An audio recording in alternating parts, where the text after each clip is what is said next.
audience. Welcome to the Big Cheese. Tim Reardon, the Secretary of the Department of Premier and Cabinet of New South Wales, or as we know him, the biggest employer in Australia, with 300 and something thousand people you have to inspire and regulate every day. Tim, welcome to Western Sydney Unfiltered. Thank you very much, Mr. Brown. Much appreciated for the opportunity to have a chat. You look resplendent there. The view is sadly the wrong direction out of your office. You're looking east, if I remember the view kindly, but I know you're actually facing west. I am facing west, exactly right. Reminding people, you started your professional career in the old RTA office in Blacktown, if I remember rightly. Indeed, the Roads and Traffic Authority in Blacktown a long time ago. And way back in those days, I had the opportunity of working on M2, M4, M5, M7 before a few of those existed. And wow.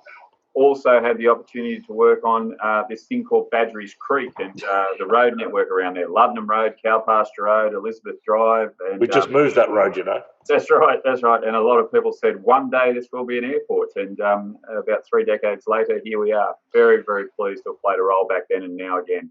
We've just opened the M8, or the M8, as I like to call it, in New South Wales, which is another great addition. And with all of that, Tim, and you kicked on, obviously, through your transport career before you proved everybody knows transport does run this state. And you went, I don't know if you're the first head of transport to go. Johnny Lee had a short stint as well, having come from the transport. Jay Lee was in this part of the world after being in transport, and he did a bit of bus driving in between as well. He did drive the odd bus. His bus life. He's now driving a bus for Anastasia at the moment. But look, yeah, that's right. But transport secretaries, we've got a bit of history of moving into other areas of government. We have obviously myself, Rod Staples, Jim Betts within our jurisdiction, and a guy called Dave Stewart up in Queensland at the moment in the equivalent role of mine. He used to be a transport secretary. So yeah, we get out and about. I recognise your early RTO days. Finally, they've become one agency again. Finally, indeed. The great RMS has dealt down to the might of Transport New South Wales. And it's one happy family. So, 10-year journey, and we've gotten there now, which is good. Looking at that, you sit atop that now.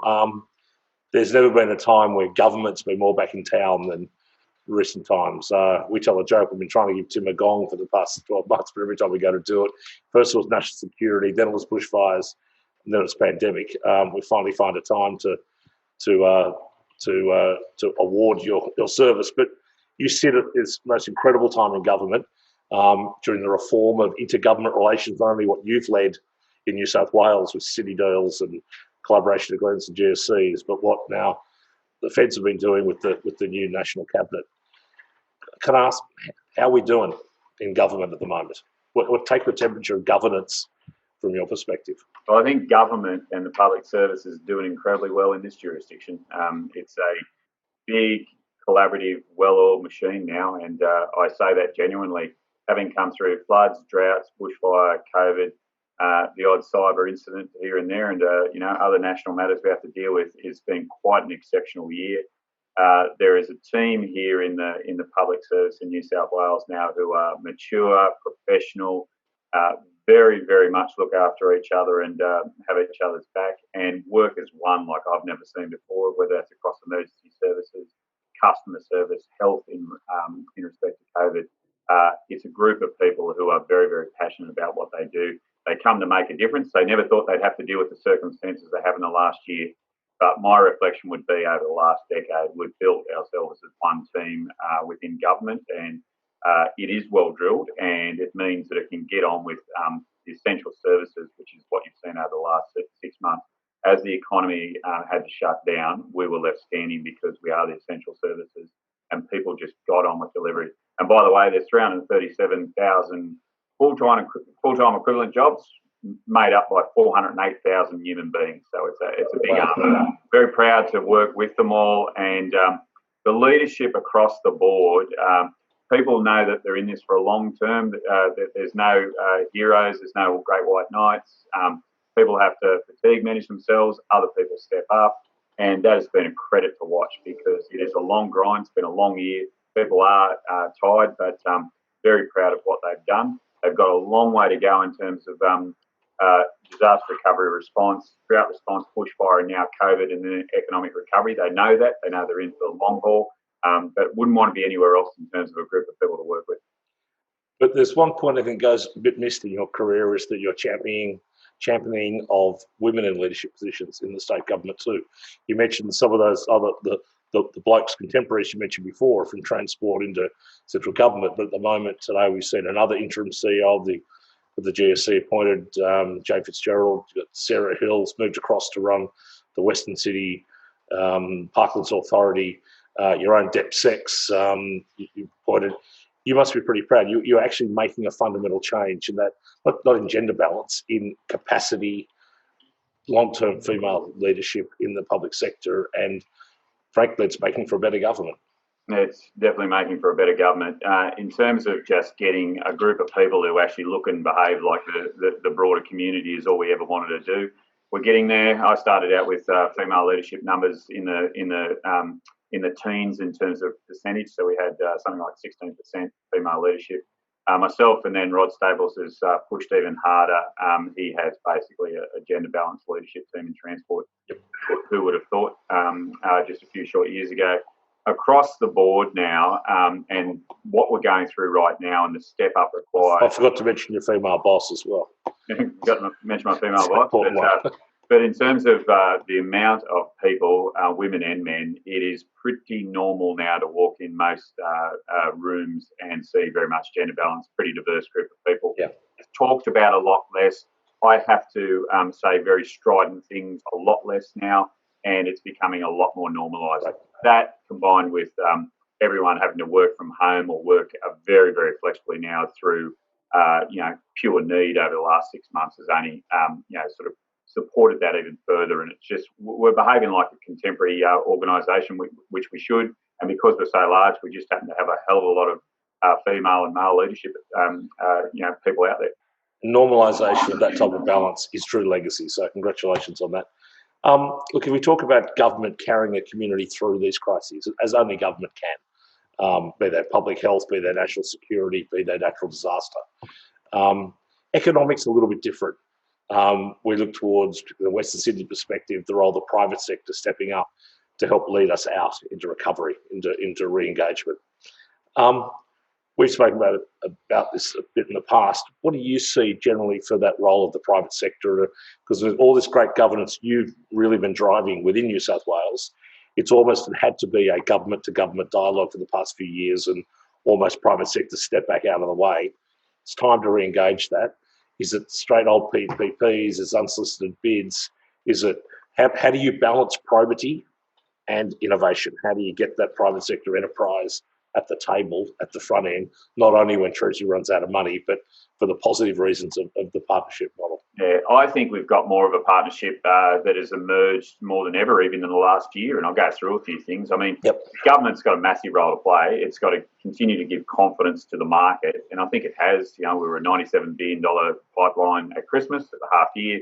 We're now a $100 billion pipeline over the forward estimates. So for 4 years to have $100 billion, which is a bit larger than the Fed's at a lesser number over a 10-year period. We do have a very, very large pipeline. Importantly, we continue construction. Western Sydney's getting plenty of that, which is plenty of that, indeed. Throughout the last 6 months, we've just had to double down. So bushfire response, drought response, and now COVID response. The economic recovery will be led with infrastructure without a doubt. The private sector have come forward with a whole range of innovation in the last year. They've pushed us very hard in areas like planning reform. Jim Betts has done some fantastic work in faster planning determinations to the planning system. Culturally, they're turning quite fast. He's taken advantage of the crisis, and well done, Jim.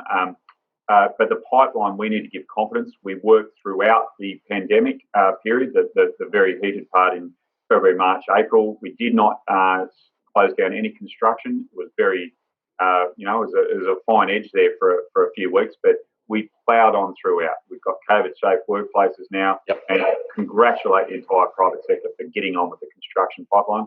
We just need to redouble down our efforts from everything from Western Sydney Airport to Sydney Metro line, from the M12, Northern Road upgrades, right through to shovel-ready and screwdriver-ready, excuse the cliches, $3 billion worth of projects across health, education, transport, amongst many other areas. So a lot of the areas where there's been displacement of jobs and tradies are doing very small work on housing and other areas.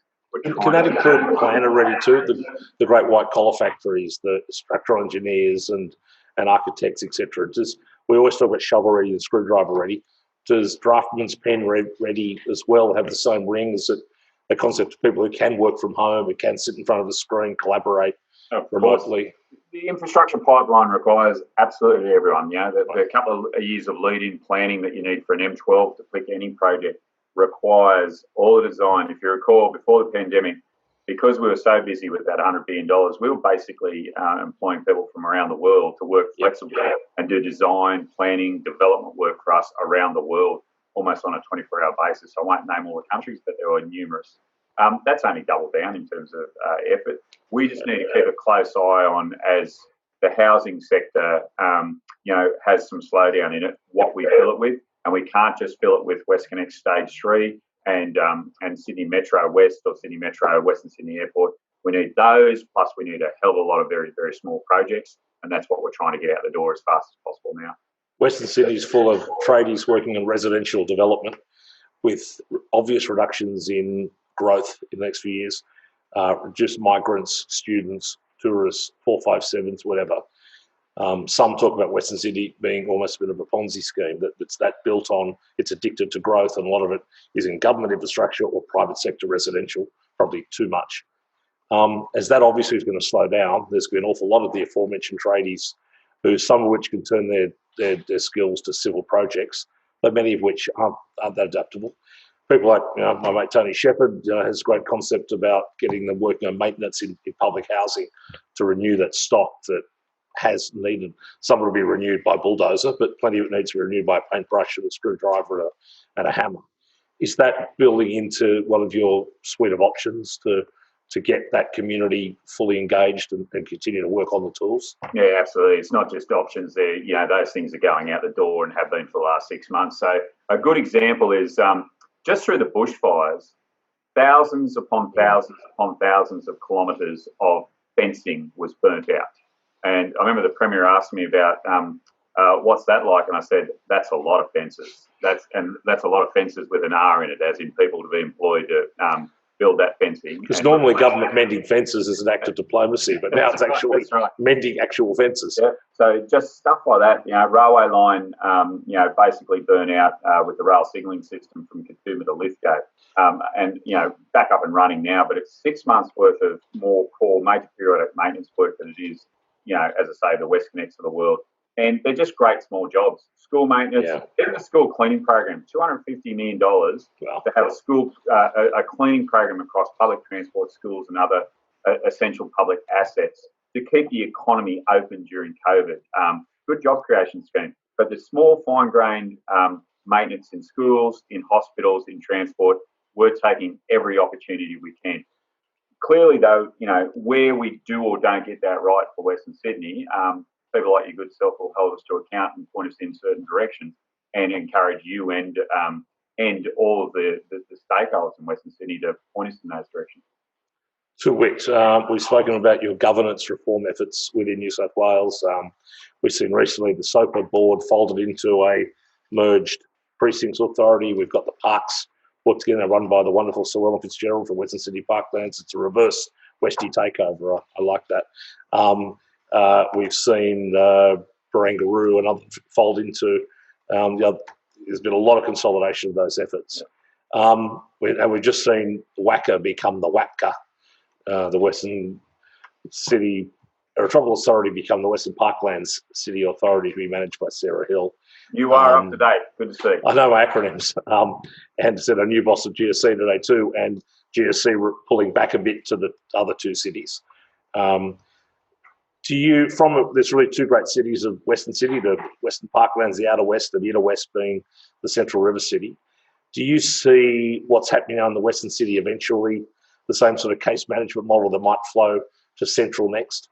Strategic planning now by GSC and then specific delivery by a dedicated vehicle maybe down the track? Yeah, I do actually. You'll find that the Western Parkland City, it's a credit to all the work that's been done for the city deal, and not just have 38 actions in the city deal across the three levels of government, but actually get on with them. to actually accelerate the Western Sydney Airport Sydney Metro line during COVID. Yep. We worked hard on that ourselves in the Commonwealth, and a credit to the federal government for working with us. To get that out of the ground and then to start saying, well, the boundaries we've got around the Western Sydney Aerotropolis are not large enough. We're not, thinking about the entire Western Parkland city. That's why we've put the authority with Sarah Hill to take that on now, which is fantastic. She's got the knowledge and the background for it. And just to drive more and more alignment and coordination across government within that area and 3 levels of government. I do see similar for both the Eastern Harbour City and the Central River City. The East look after itself. I figured you'd say that. But the technology and innovation precinct around Central is very, very important. Absolutely. And it has great railway lines that come from the west, so, it's important for everyone. But the Central City, as you and I have discussed many times, it does need a governance and coordination around it. The Greater Sydney Commission has done a fantastic job in getting the Greater Sydney Regional Plan out. Strategic plans are set, been working with local council. It needs to reset its priorities for the next wee while, and don't be surprised if they very much focus on the Central River City and greater levels of coordination. We've done well in a micro, just with Premier and Cabinet with the Meadow precinct. Proves what you can do when you actually work closely together, and my Deputy Secretary, Amy Brown, has driven a lot of that. But that needs a larger scale around it, which I won't lecture you on because you know it better than I do. But we really do need to drive that in the next couple of years, because Westmead, higher education, medical research opportunities are fairly boundless. We're building a very, very large hospital rebuild there right now, Parramatta Light Rail, amongst many other projects, which I won't list them all. But to take advantage of that as a precinct and a jobs generator, we've got a bit more work to do. We feel like we've done really well at the Western Sydney Aerotropolis. We just need to put the same applied pressure into the Central City.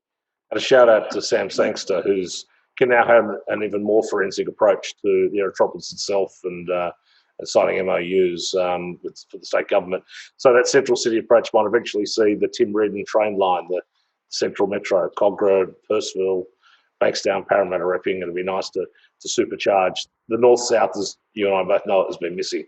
It's what held Sydney back, the lack of north-south rail connections, as is happening now with the airport rail linking north-south out of Western Sydney. The similar thing maybe, I know it's on the books and we'll be squabbling over how soon it comes on, but it's a darling project of ours. So. I think though, Chris, what you said, it's on, those things are on the books. I mean, we set out Future Transport 2056 to outline about 200 k's of metro, and it'd be fair to say a few years later the government's cracking on.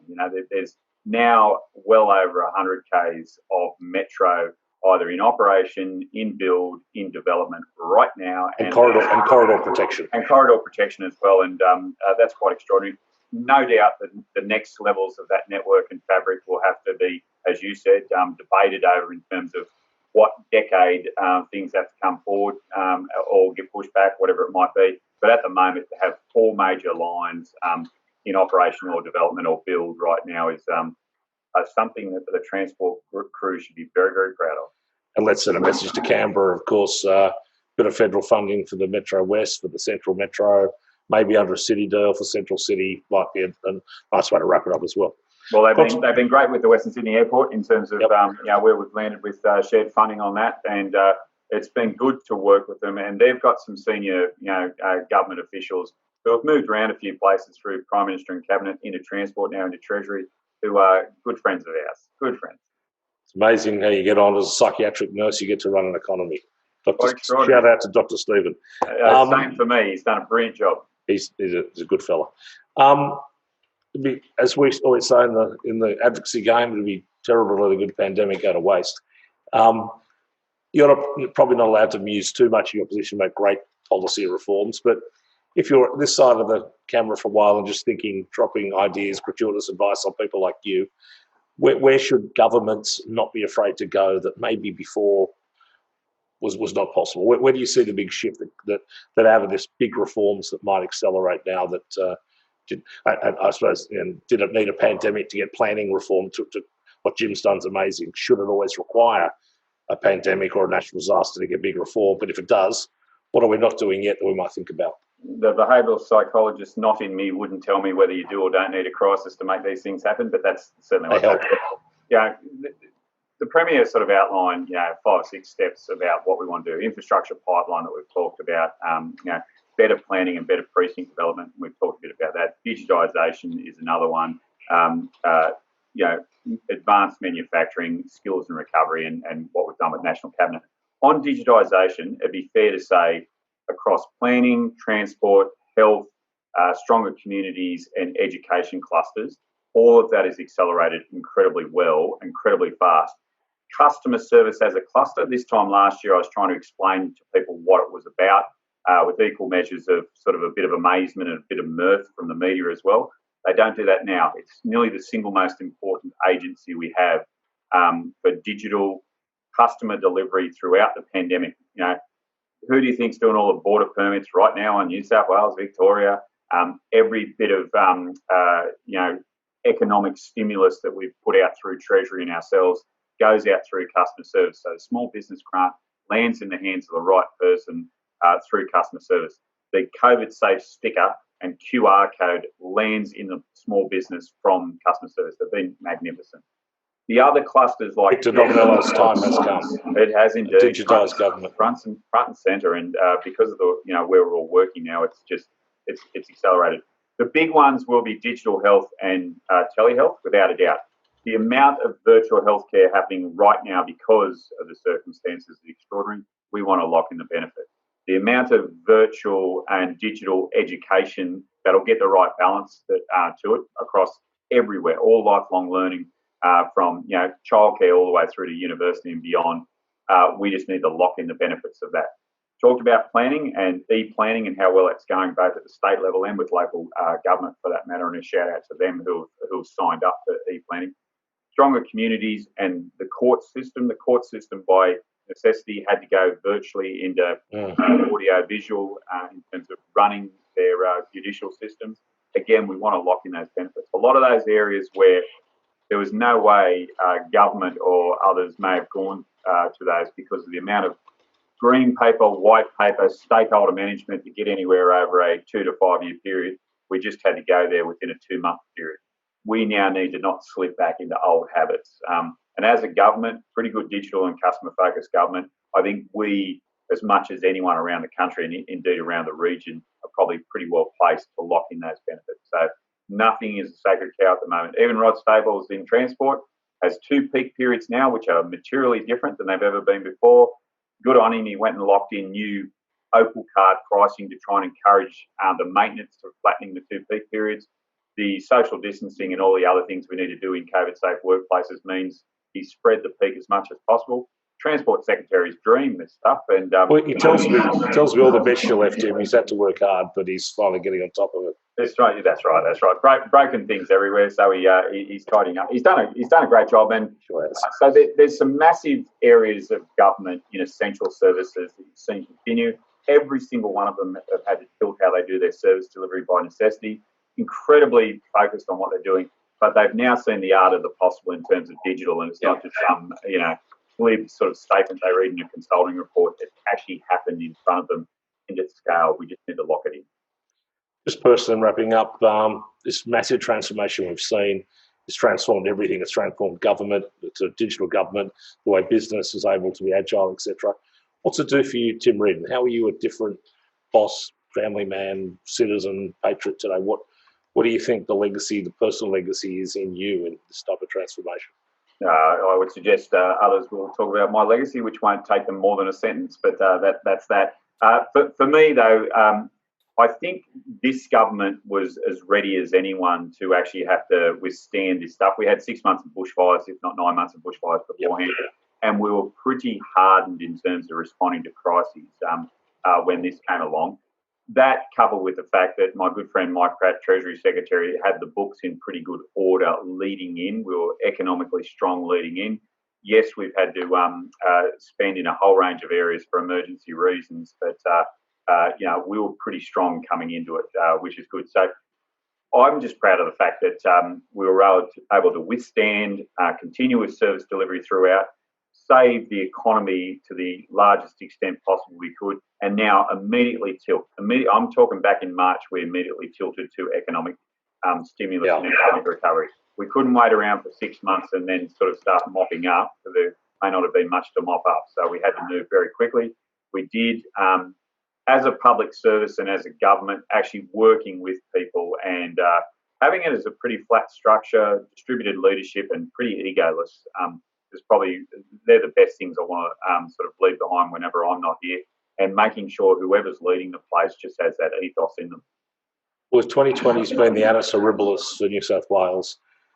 You and I would agree it'll get better if the Eels win the premiership and the Blues trounce the Queenslanders again in Origin at the end of the year. I know you're not allowed to be that parochial, but I know one eye's blue and one eye's gold. I am definitely. In the Origin, not a problem. Do you think that we'll be watching... Fired me up even further what's been happening in the last 6 months, to be quite frank with you. Borders are closed for a reason. I used to have a bet with Dave Stewart once a year on Origin. He's won a lot of money and a lot of dinners off me, but you're looking good in the last couple of years. You're looking good. Well, when the Eels do hold that trophy up at ANZ Stadium at the end of the year, do you think, unlike Liverpool today in the UK, who held the trophy up to an empty stand, what's your best guess at this point that us blue and gold and Blues supporters will be in the stadium to cheer them? Yeah, look, I think we just need to be cautiously optimistic about continuing to move forward. I pushed really hard to get away from lockdown language way back in March. Yeah, if we have to shut down parts of what we're doing, we have to deal with hot spots in terms of COVID response. Let's do that. We've got a big one at the moment. It's called Melbourne, but and we're dealing with that as best we can. But a real strong desire as we started easing restrictions not to slip back and go through what they were calling the sawtooth sort of response and recovery. Open place. Business can't handle that. No one can handle that. Mentally, the community can't handle that. So we don't want to do that. Just want to cautiously move forward. If it needs some fine tuning along the way, like we've had to do with pubs and clubs, so be it. But you can't expect an economy to run and small business to wake up every day at 4 o'clock in the morning, to open their store, to be told it might not open next week. Encourage them to give them grants to employ people and get people back into jobs, and then tell them the next week it might be closed again. You can't do that. So cautiously move forward. If that means that we continue to have people doing the right thing, it gives them permission to have several thousand people in the stands, it's fantastic. If it means by October we get several thousand more back in the stands for a GF, then I'm all for it, because I've been to most of them over the last 25 years, and they're one of the best things you can attend. And if the Blue and Golds were, in fact, I'm a bad jinx on the Blue and Golds. Every time they've been in the centre, they've lost. So whether I go or not, I'll have a hard think about it. We've been waiting since '86. It'll be a nice change. Tim Reardon, governance extraordinaire. Thank you, sir, for your time. Good luck and Godspeed. Stay safe. Thanks, Mr. Brown. Much appreciated. Good seeing you now. Bye.